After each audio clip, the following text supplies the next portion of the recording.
As football fans, I understand and I realize that within every fan base, there's always going to be the naysayers and the ones who just, no matter what the team does, they will find something to whine and complain about. It's unfortunate, but everyone must deal with it.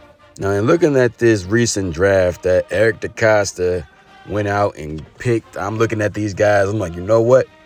Eric DeCosta is that dude. He did exactly what he needed to do. He went out there, got 3 offensive linemen. He got us a pass rusher, a high-caliber pass rusher. We haven't gotten one of those in a really, really long time. And yet we still have people out here saying that Eric DeCosta didn't do his job. He's not good at what he does. And the most recent thing I saw, which just completely blew my mind, Eric DeCosta is failing Lamar Jackson. What? What? Now, correct me if I'm wrong, but Eric DeCosta's job is to bring in men to improve the team. Not to mention that even though the Ravens have a few holes here and there that they must fill, that's just it. It's a few holes that need to be filled. Once those guys are brought in and they're on the field, it is now the head coach, John Harbaugh's job, to make sure that those guys are coached up and trained and ready to go when the season comes. Regular season, postseason. That's on John Harbaugh. Yes, there have been guys that Eric DeCosta has drafted and brought in that did not pan out the way we thought that they would.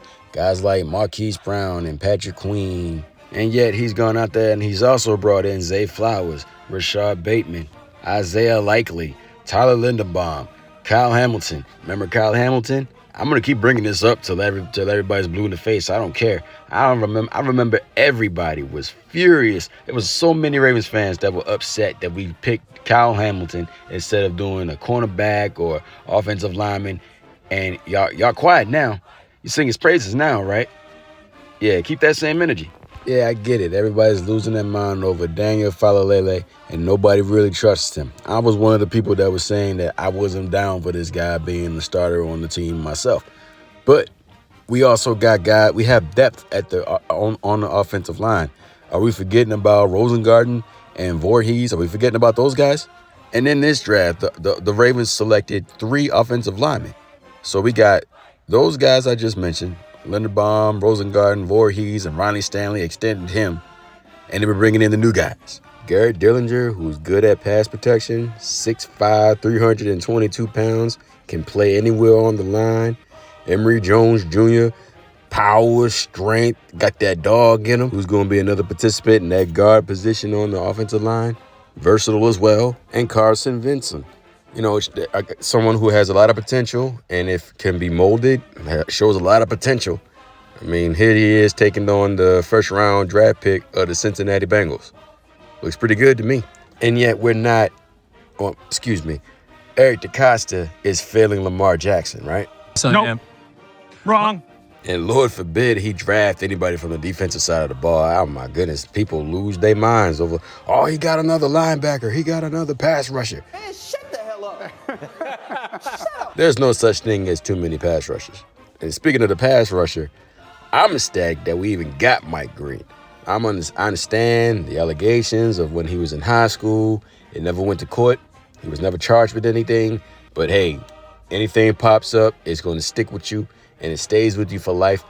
I'm praying that this guy, is able to overcome this. I'm hoping that nothing comes from it. He's able to focus and put all of that energy, that raw talent and power that he has on college on the football field, especially at the Senior Bowl.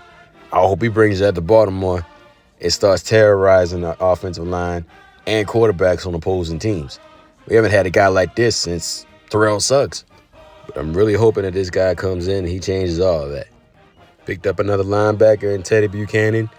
Got a nose for the ball. Always, anytime I was looking at his highlight tape, the boy was always around the ball. And if someone else missed a tackle, he was right there to go ahead and clean it up. Call that boy Mr. Clean. And the Ravens also picked up more corners, which will add more competition in that department. And that's going to be interesting to see. And I'm not even trying to disrespect this boy's name, so I'm just going to say his last name, Wester, that wide receiver from Colorado, which, if anything else, him being coached by Deion Sanders shows a lot of talent that he does have, because Deion Sanders ain't just going to let anybody play for his team. And now he's a Raven, and I'm hoping he brings that same attitude and mentality whenever he's on the field, whether it be punt return, kick return, or catching the ball. Anytime these young man's on the field, I'm hoping he makes some serious plays. Drafted a kicker, that looks like he's got a serious power behind that leg and gets 60 yards, and I think he nailed a 70-yard, if I'm not mistaken, on a practice drill. We got Aeneas Peebles, a defensive tackle we picked out of Virginia Tech in the 6th round. Has a real high motor and shows potential of being a good pass rusher in the middle. Was drafted later on because of his size. I think he's 6'1". But if there's one thing I feel that we constantly learn in the NFL, size doesn't matter. I mean, shoot, look at John Randall. Man, 6'1", coming in at 290 pounds and went undrafted and went on to become a Hall of Famer. Not saying this guy will. He hasn't even gotten started yet, but he's got his foot in the door. He has an opportunity to do great things, and honestly and truthfully, kind of hoping he does. Besides, when you wear this kind of face paint on a football field, you got to be a monster. That's like a rule. But that's more potential, and it takes the place of Michael Pierce, who just recently retired from the NFL. And last but certainly not least, the number 1 draft pick, Malachi Starks. Shutdown corners and safeties are cool, but what's even better are those boys who got those hands. And Malachi has shown and proven in college, he can catch that ball. He can get his hands on that. And that to me means he's intercepting the ball. That puts Lamar and his crew back on the field and takes the opposing quarterback of the other team off. That's key, especially when you got to go against these high-caliber offenses and keeping them boys off the field and let Lamar wear down their defense. Yeah, that sounds good to me. But he's not looking out for Lamar Jackson, right? He's failing Lamar Jackson, huh? Man, shut up. The formula works. We don't have to spend big money every single time we want somebody to come here and do something great. Because honestly, truthfully, if that was the case and all you had to do was spend big money to bring in the big caliber players and then that's a guaranteed championship, everybody'd be doing it. But that's not the key. That's not how that works. As far as I'm concerned, I'm an Eric DeCosta guy. The guy handles the business and he brings in all kinds of talented players through a free agency, the draft, any kind of way he can to help make this ball club great. And this draft class had the potential to be his greatest work yet. But time will tell and we'll see what happens. And to all the naysayers and experts on how to draft a team the right way, the proper way, remember, keep that same energy no matter what. And guess what? We keep receipts. God bless you, America. And the home of the Ravens! Thank you for watching this video. By all means, like, share, and leave a comment. And if you want to see more content, go ahead and push the subscribe and notification button for videos already up and for the ones to come.